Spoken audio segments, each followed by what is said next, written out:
Guys, pernah nggak sih lu kepikiran kalau seandainya lu punya uang yang banyak, mau nggak lu investasi ini tuh dalam bentuk ruko? Ya tentunya dengan harapan ketahanan finansial lu bakal aman terjaga ya hingga anak cucu lu nanti.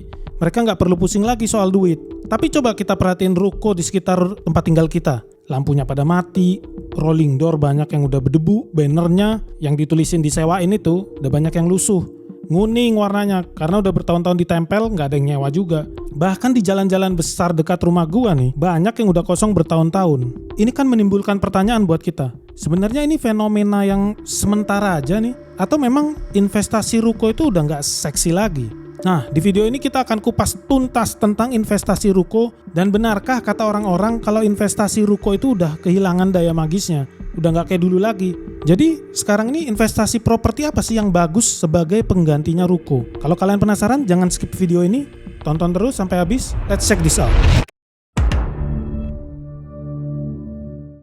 Kalau kita ulas balik nih di tahun-tahun 2016 ke bawah nih, investasi ruko itu dianggap orang-orang tuh sebagai passive income terbaik ya. Performanya itu laku banget di pasaran. Seolah-olah itu kalau kita punya duit tuh tinggal beli atau bangun, lalu calon penyewa itu datang berbondong-bondong nih karena udah gatel pengen nyoba peruntungan mereka nih, buka usaha apa nih ya, pasti laku. Dan sebagai pemilik ya kita tinggal longkang-longkang kaki aja di rumah nunggu uang sewa masuk tiap tahunnya. Tapi kenyataannya di 2016 ke atas, zaman tuh udah berubah banyak. Karena UMKM hari ini itu udah nggak perlu-perlu banget sama yang namanya ruko. Cuman punya modal handphone, ada paket internetnya, install aplikasi marketplace, di situ udah ada live shop kayak TikTok, Shopee, plus gudang kecil aja lah. Usaha itu udah bisa jalan, bisnis udah bisa kita mulai.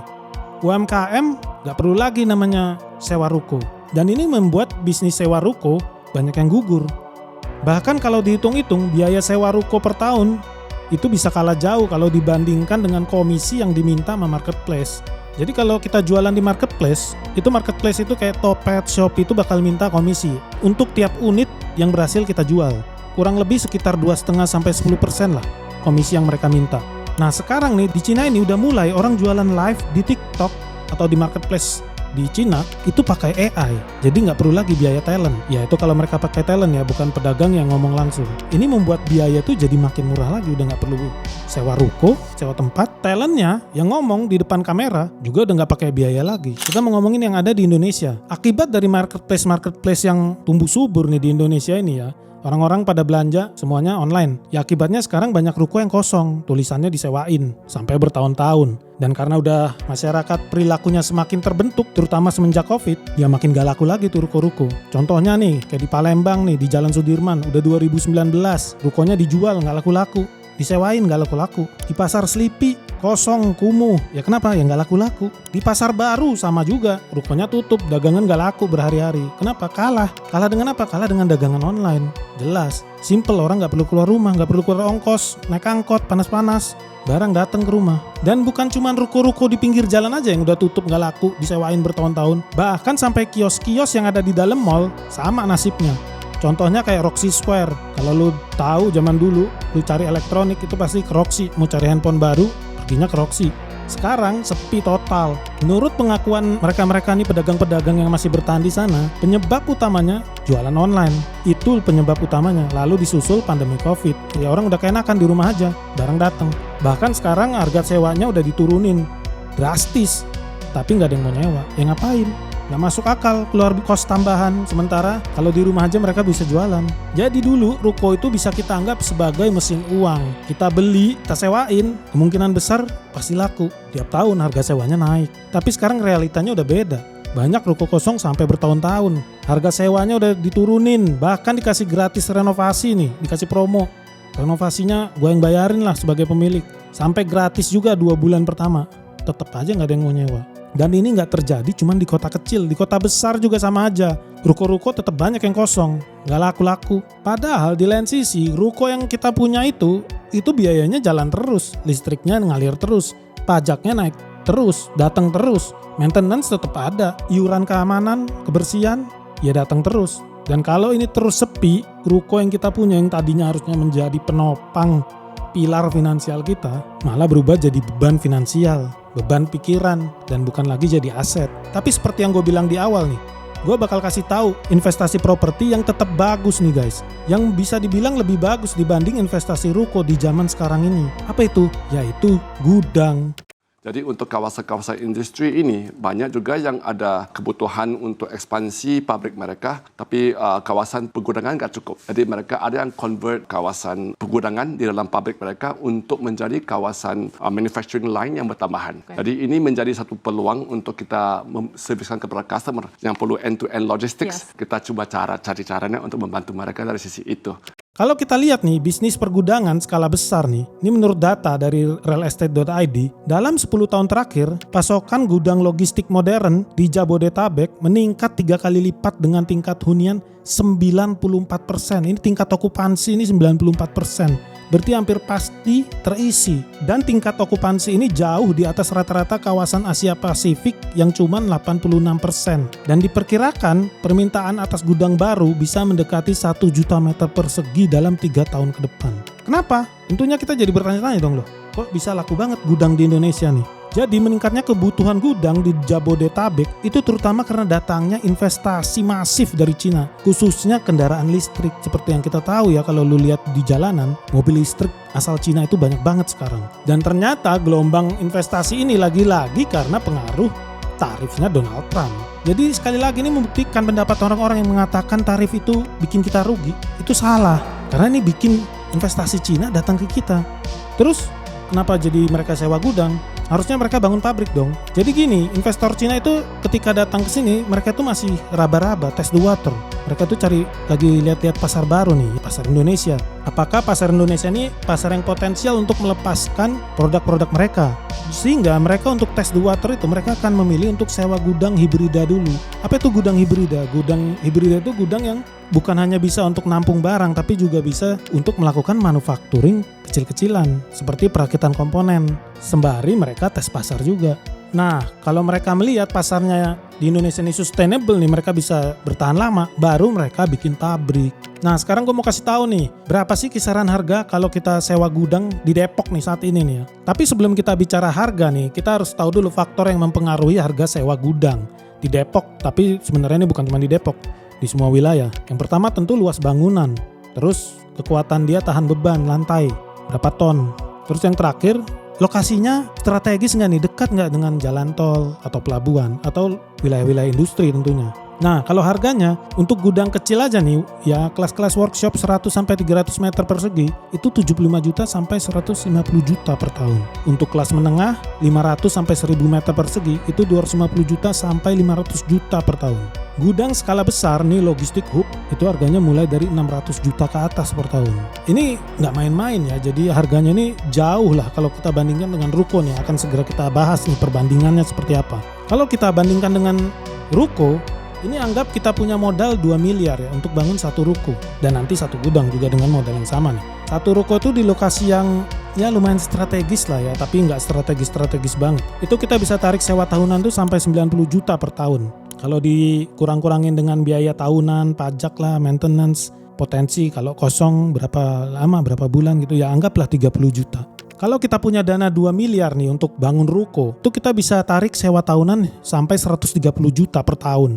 Kalau kita kurang-kurangin biaya tahunannya, pajak nih, maintenance, potensi kosong berapa bulan, ya anggaplah 30 juta minus. Berarti kita bisa dapat cash flow itu netnya 100 juta per tahun.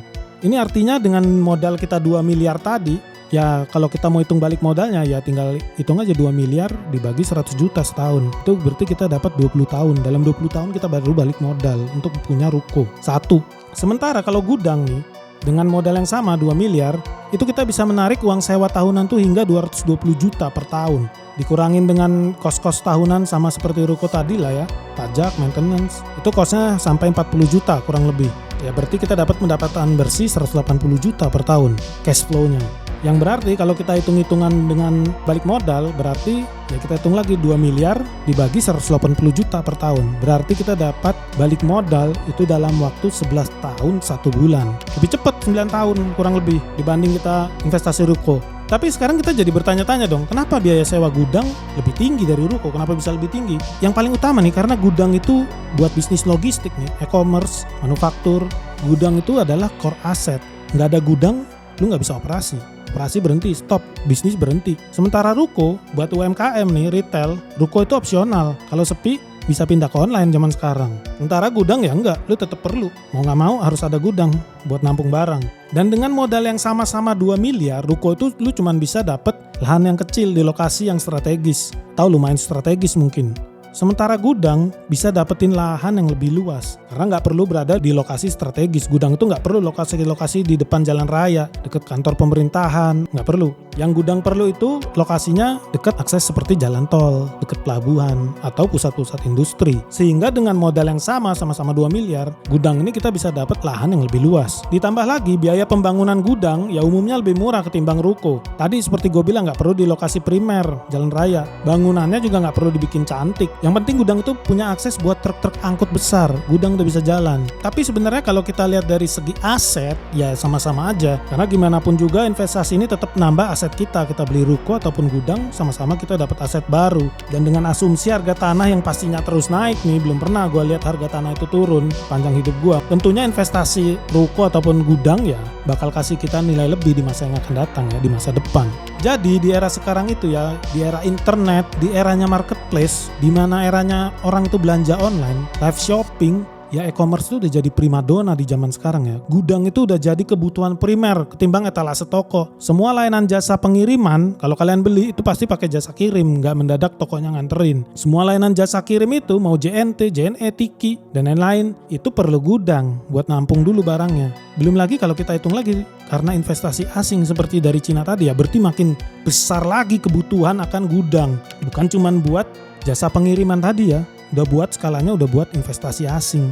Dan tentunya ini semua membuat resiko kalau kita punya gudang itu, resiko kosongnya itu jauh lebih kecil timbang punya ruko. Data menunjukkan pada 2025 platform e-commerce nih nilai transaksinya itu mencapai 3.100 triliun. Dimana di dalamnya termasuk grocery sebesar 400 triliun. Artinya orang beli cabe, sayur itu udah lewat e-commerce. Ya gue juga salah satu pelakunya sih. Gue sekarang kalau belanja udah gak ke pasar lagi. Tinggal klik-klik aja di layar handphone. Dateng tuh cabe, sayur. Lebih worth it dibanding gue harus becek-becekan ke pasar. Dan nilai transaksi yang 3.100 triliun tadi di 2025 itu merupakan kenaikan. Karena di 2024 angkanya itu 2.700 triliun, berarti naik 400 triliun. Sementara kalau grocery di tahun 2024 itu 330 triliun, yang berarti naik 70 triliun di 2025. Dan tentunya ini kita perkirakan ya akan naik terus ya. Orang-orang semakin sering belanja online. Dan kalau kita lihat penjualan secara live di e-commerce, live Shopee, live TikTok, itu juga naik signifikan 90% tiap tahunnya. Jadi dari data-data itu kita udah bisa lihat kalau jualan online di masa depan itu akan semakin bertumbuh besar. Dan penjualan offline ya nggak bak lenyap total sih, tetap aja ada pembelinya. Tapi akan semakin ditinggalin pembeli dan akan semakin ditinggalkan zaman. Yang intinya kebutuhan akan ruko itu akan semakin berkurang. Dan kebutuhan akan gudang yang akan semakin meningkat. Nah, jadi dari itu semua kita bisa lihat ya kalau gudang itu saat ini benar-benar diuntungkan sama yang namanya pertumbuhan e-commerce, logistik, industri. Sementara ruko ini bebannya makin berat karena bisnis offline banyak yang pindah ke online. Ya karena bisnis online lebih hemat biayanya, praktis. Pembeli lebih suka. Mau nggak mau kita juga harus cerdas sebagai investor. Harus tahu nih mana yang lebih baik kita investasikan. Apakah ruko yang ingin kita bangun ini lokasinya benar-benar strategis? Kalau enggak, ya bakal mati. Karena lokasinya nggak emas. Tenantnya juga belum tentu kuat. Yang nyawa ini belum tentu kuat brandnya. Jadi ya ruko masih sebenarnya kalau kita bilang masih bisa tetap cuan. Tapi ya benar-benar harus teliti banget kita ketika kita menilai lokasi ruko kita. Tapi kalau kita bicara tren sejak pandemi COVID, dari sisi resiko dan cash flow, gudang jelas pilihan yang lebih baik. Nah, kalau kalian sendiri gimana nih? Kalau lu punya modal, lu lebih milih mana? Investasi di ruko atau di gudang? Tulis pendapat kalian di kolom komentar, like video ini, subscribe jika belum subscribe. Salam sehat, salam cuan, salam metal.